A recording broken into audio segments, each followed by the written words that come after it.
Hello everyone and welcome to today's webinar. My name is Jenny and I'll be facilitating today's event. Today I'm joined by Elise, Ryan, Roz and Jason.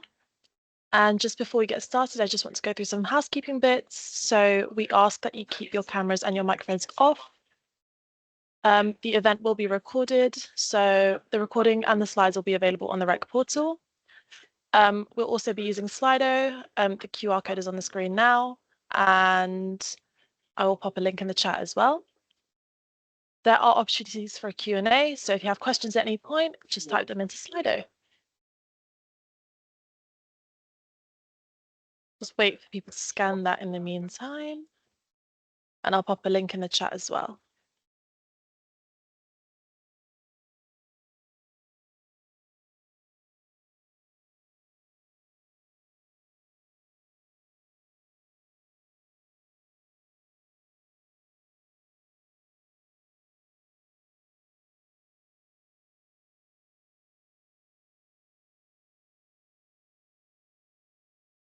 This is our agenda for today, and I think I'm going to hand off to Ryan.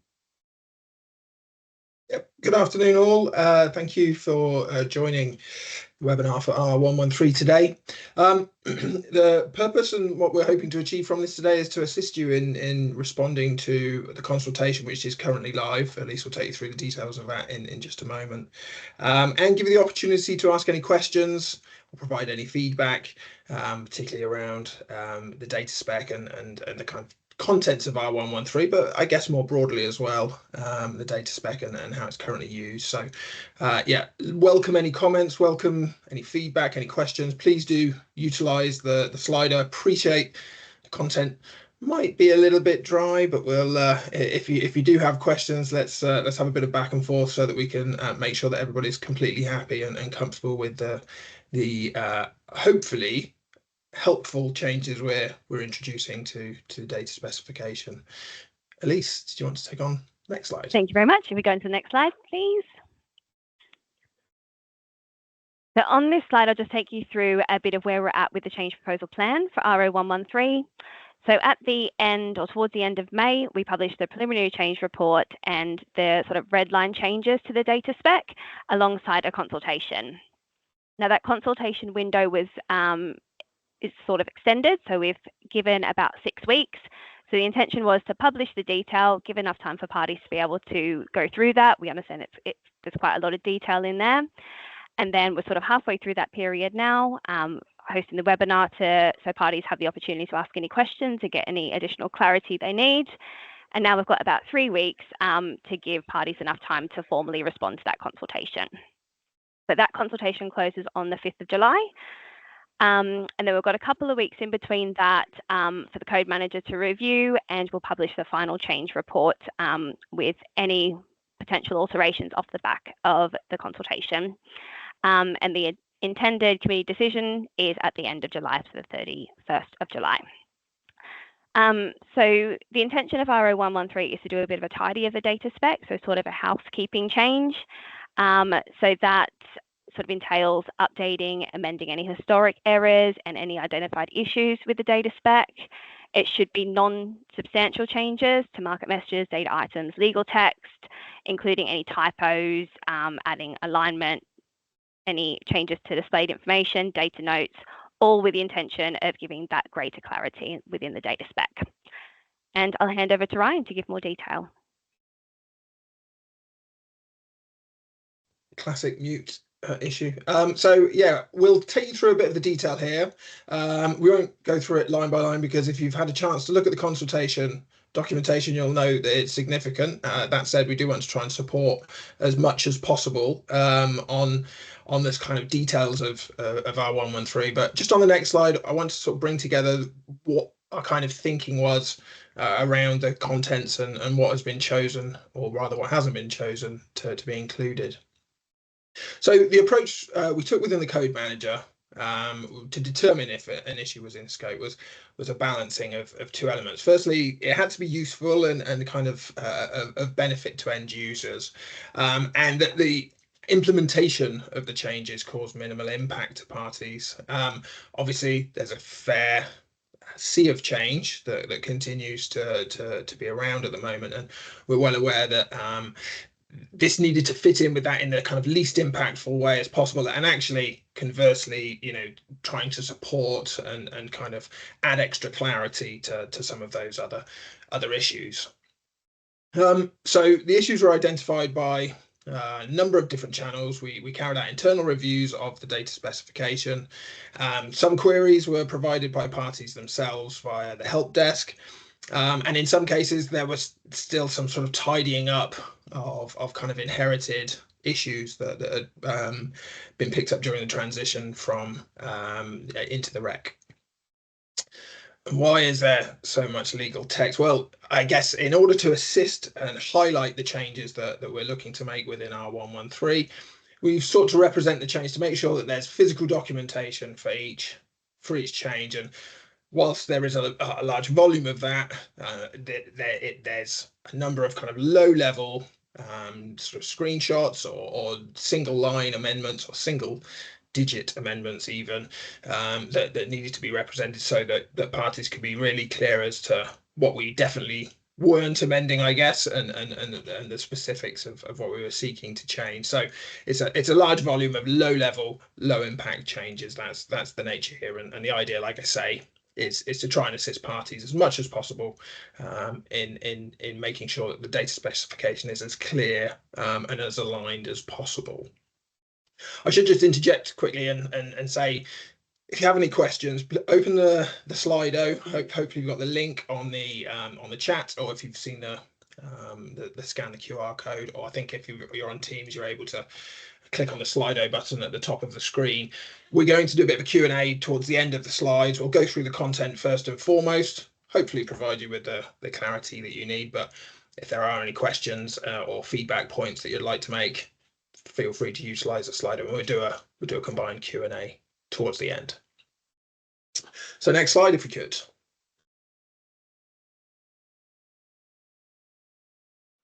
Okay, so myself and Ros are going to take you through some of the contents that you will have seen.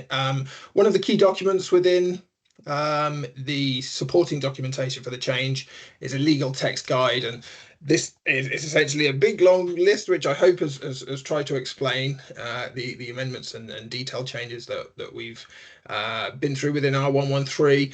We tried to kind of group them up into sort of digestible chunks, I guess, because there are certain areas of the data specification and certain documents, the standards definition document in particular, where there are a number of amendments that we've made. So the standard definition document has been redlined on a number of different bases, and there's also additions and details around standards definition document, edifact variants, data items as well. So the kind of amendments here are by and large the addition of symbols and the addition of the validity of using certain symbols within data items. So that's things like ats and underscores and square brackets. And so some of the redlining here involves the addition of those. There's an alignment of message scenario variant collection table within the EMAR tables as well. There's the adding of / as a character, as an acceptable character, and these are the kind of level of detail informations that we've made tweaks to within the standards definition document and the data items relating to that. I think it's fair to say that the SDD was the most significant kind of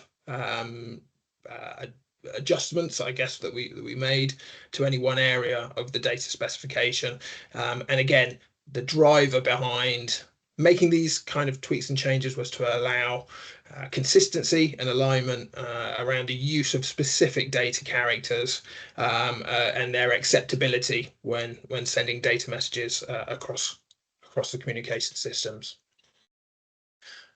Next slide. There were also a fair amount of even less impactful to a certain extent, because some of the changes that we've made to data items are merely in the way that that information is displayed on the digital navigator. So hopefully you're familiar with the systems that we use to display the information held within the data specification. And during our internal review of those systems, it was identified that certain data items or notes around data items or descriptions of data items weren't aligned to the legal text that underpinning them. And so we've made adjustments to, or this change will introduce those adjustments to align the digital navigator view with the legal text that underpins it. Next slide, please. And so I'll hand over to Ros, because there are a number of other kind of groups of areas where we found certain items, and Ros will take you through those now. Right, thank you. So on this slide, we've got 3 groups. So starting with the MRA references, there is during the transition from the MRA to REC, the grouping order for one of the flows was transitioned incorrectly. So this change will put that grouping order back into the right order. So we're not changing your systems in any way. The data flows are not impacted. We're just changing the data specification to reflect the rules that were followed when that data flow was built. We're also removing some references to the MRA that still exist within the REC. And we're going to liaise with the BSc on some others that are BSc owned, because not everything in the REC data specification is owned by the REC. Some of them need to go through the BSc change process, which will be picked up separately to this CP. Then moving on to the settlement period clarification. So at the moment, you can have any valid set between 46 and 50. Generally, you've only got 48 settlement periods unless there's a clock change day. So we're going to change that valid set from what it currently is to match the pre-REC valid set, which is to define that it has to be 46, 48 or 50. So that's your normal 48 plus the 2 clock change days there, just for that extra clarification. Then if we move down to the final section, the pink one, firstly, we've got the meter product data. You might know this as MDD, which is its pre-REC name. At the moment, we've got a meter product data spreadsheet, and it's also in the data specification, the valid enumerations for those meter products. This CP will add the spreadsheet version valid enumerations into the formal REC data specification so that they align. And then that final one there, the REC baseline statement. So the baseline statement defines all the documents that make up the REC. And we're going to make some amendments to that to bring clarity as to which items in that baseline statement form the data specification, or data catalogue rather, including we're going to remove the distinction between the data item catalogue and the market message catalogue, because in effect they're a single item. They're not 2 separately provided items like they were under the previous DTC arrangements. So just introducing that, those changes to clarify there. Yeah, sorry, just before we hand over to Jason, I think we've tried to labour the point of making sure that the changes are as low level impact as possible, and we've got some comparators as to how some of those changes have been made. Jason, I'll let you take us through it. Yeah, great. Thank you, Ryan, Ros. Yeah, if we move on to the next slide, please. Yeah, so there's just an example. I think Ryan highlighted that's the SDD document has had quite a lot of changes made to it. So what I've highlighted here is that the example that I've called out is adding that new scenario that allows the @ and the underscore symbols to be used in the same data item. So on the left-hand side there, what you can see is what is currently within the SDD document, so it's quite limited there. And then on the right-hand side, you'll actually see sort of 3 new additions there for the / the underscore variant and underscore and square brackets variant. And so that is what will now be included in the or is proposed to be included rather in the SDD legal text in the red line version. So if you can move on to the next slide, please. And what that translates into is what you'll see here. So as Ryan said, a lot of these changes then, as well as updating the standards definition document, also then the relevant data items to which this new rule I say new rule, the rule being added back in applies, and this is what you'll see within the legal text, and then when you go into the data specification as well, this is what it will look like. Previously, for this particular data item, the legal text it merely said EDIFACT level B DTS variant, but now we're saying that the @_ variant is acceptable for this one. So for each of the data items in this case, they will have the text that you can see there added as appropriate.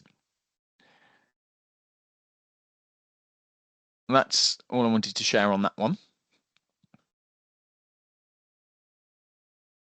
Thank you. Pop my camera back on. Thank you very much. So just another touch point. So if we go into the next slide, just an update again on the plan. So we've got another 3 weeks of consultation. So those consultation questions are specific questions about the scope and also the implementation date. So that will close on the 5th of July, and then again going down to the intended decision date of the 31st of July. And I think then we'll move on to Q&A, I believe.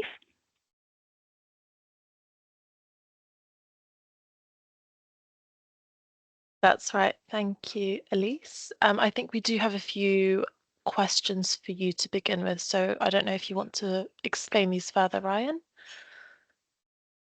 I can do, yeah. We wanted to try and prompt, as I mentioned earlier, a bit of feedback on the data specification, and try and give us a bit of steer for any future housekeeping type changes to the data specification. Obviously, if there are more substantial changes you'd like to introduce to the data specification, by all means, please provide that feedback too.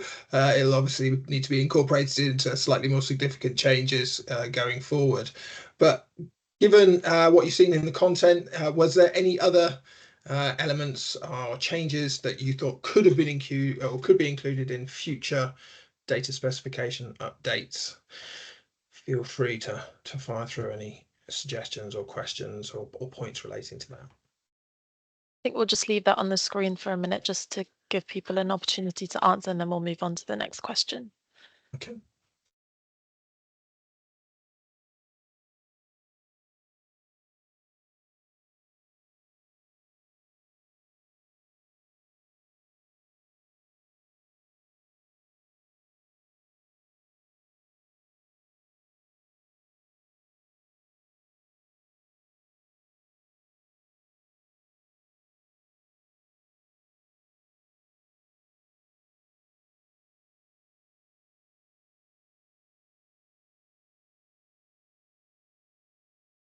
Am I correct in saying, Jenny, that if there are any other kind of outside of these kind of directed questions, it's possible for people to ask any questions they wish to ask within Slido as well? It is. We do have a question at the moment. I don't know if you want to answer it. Yeah, sure. Let's go while ahead. People are replying to this first question.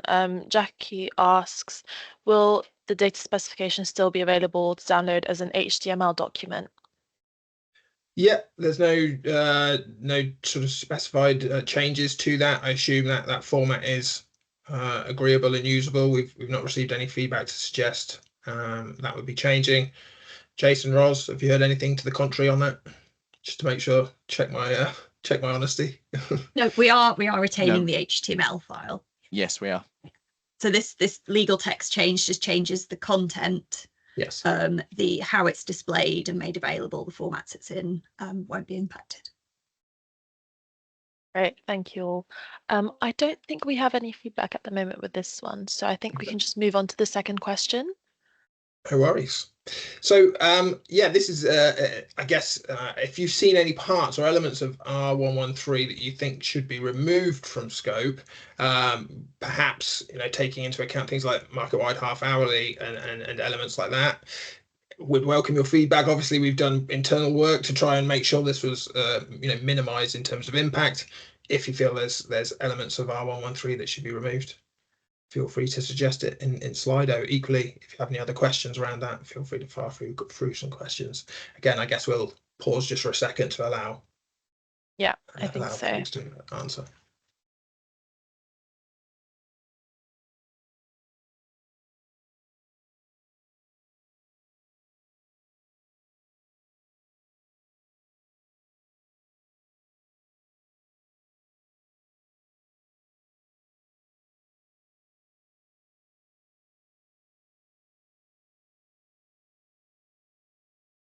And we don't have any more questions in the Q&A at the moment, but if you do have any questions at any point, feel free to type it in. Tempt fate and say that I think we've got it right, but it's looking good so far, folks. It's looking good so far. Okay. Next Shall we question. move on to the next question? Yeah. Yeah.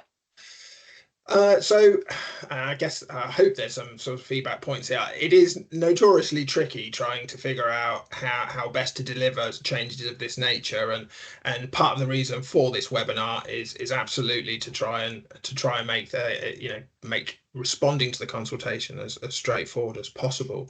But is there anything else that you can recommend we consider for reviewing these types of changes of this nature going forward? I can see some participants typing away, so this is good.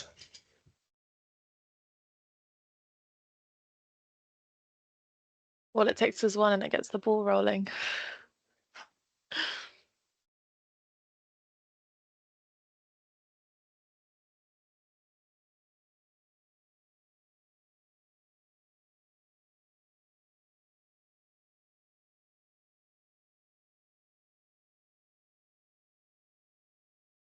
Purely for accessibility purposes, I guess if anybody just wants to ask a question as opposed to typing a question, they can just sort of chip in, I guess. That's a good point, Jackie, around gas and electricity. That's useful. Okay. A bit of a kind of before and after, I guess, in terms of, so it's a little bit easier to see the perhaps similar to what Jason has provided in the explainer there about the comparative examples of how we've made those changes, just responding to Claire's point there. And from Shane.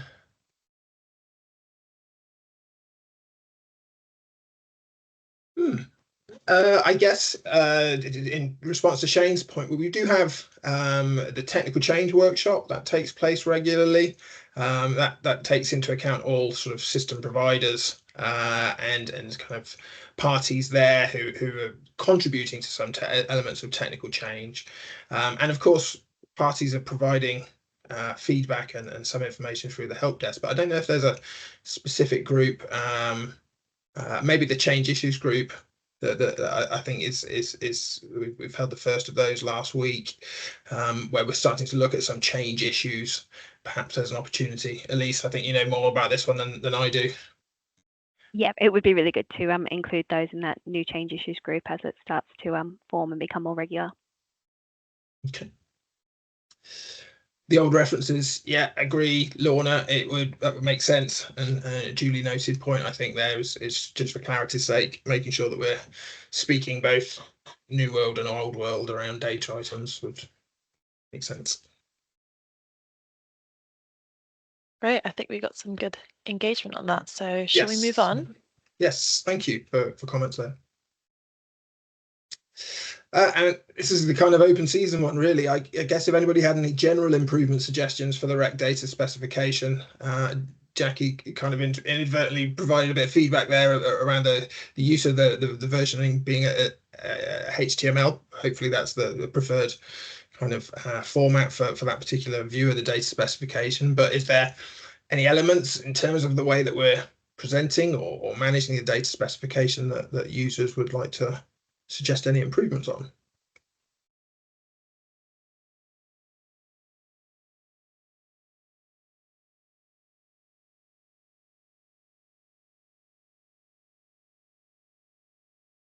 So this could be the legal text itself, or it could be how we make it available to you in a machine readable format, how we make it available in a human readable format, anything at all that you feel could be made better, do let us know. Yeah, I've got a new one. Let's try and put it on now. Yes, actually, I did. Is that great?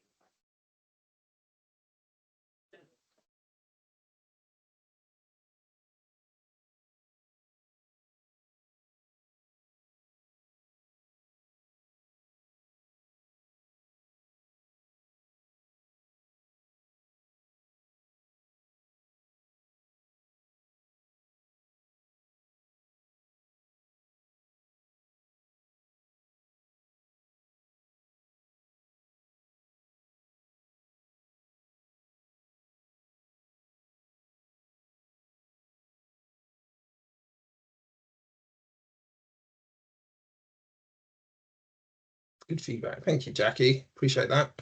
That's the intention. We want to try and continue to make it easier. I think one of the things that, with the way that additional kind of data items and once MHHS again is implemented, then we want to continue to make sure that we can be as clear with the data items that are held and the way that we present the information around the data specification. So yeah, it is iterative, it is an ongoing improvement process, but I'm pleased to hear that it's currently much easier to navigate for you, Jackie.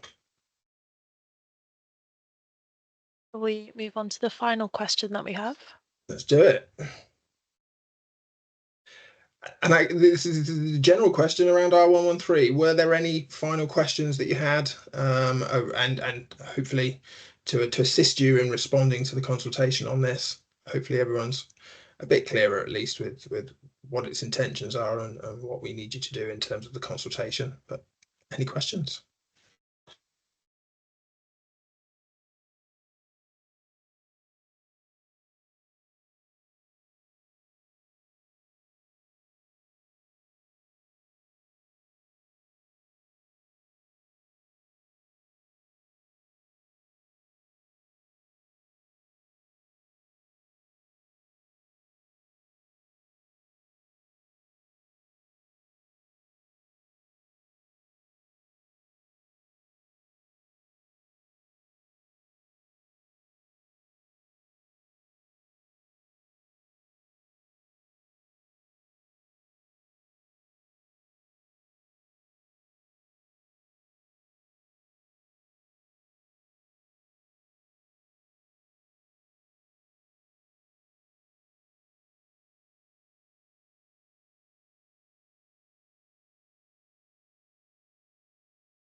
Again, a good point. I guess we have to try. It goes back to that kind of balancing point that I made at the start of the presentation. In terms of the high volume of changes to review, I appreciate that there is a big volume here. It's that kind of trade-off between making it useful, making it sort of timely, and trying to minimize the impact. I guess what we can look to do is make kind of more iterative but more regular kind of lower level changes.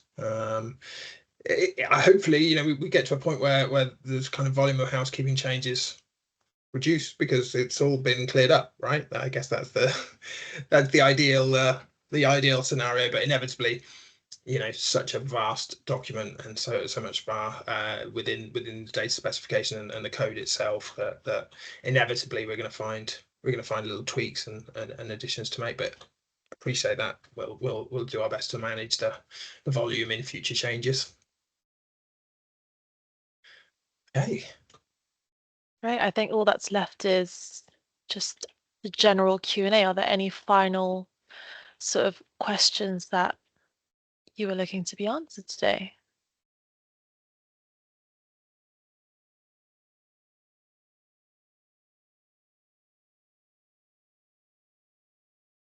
We're good. Gold star for Jackie Barton for asking all the questions. Thank you very much. Well, I think that's everything. Thank you everyone for attending. Just before you go, we do ask that you complete a feedback form, just on how useful you found this session and what we can improve. It helps us out a lot. And thank you.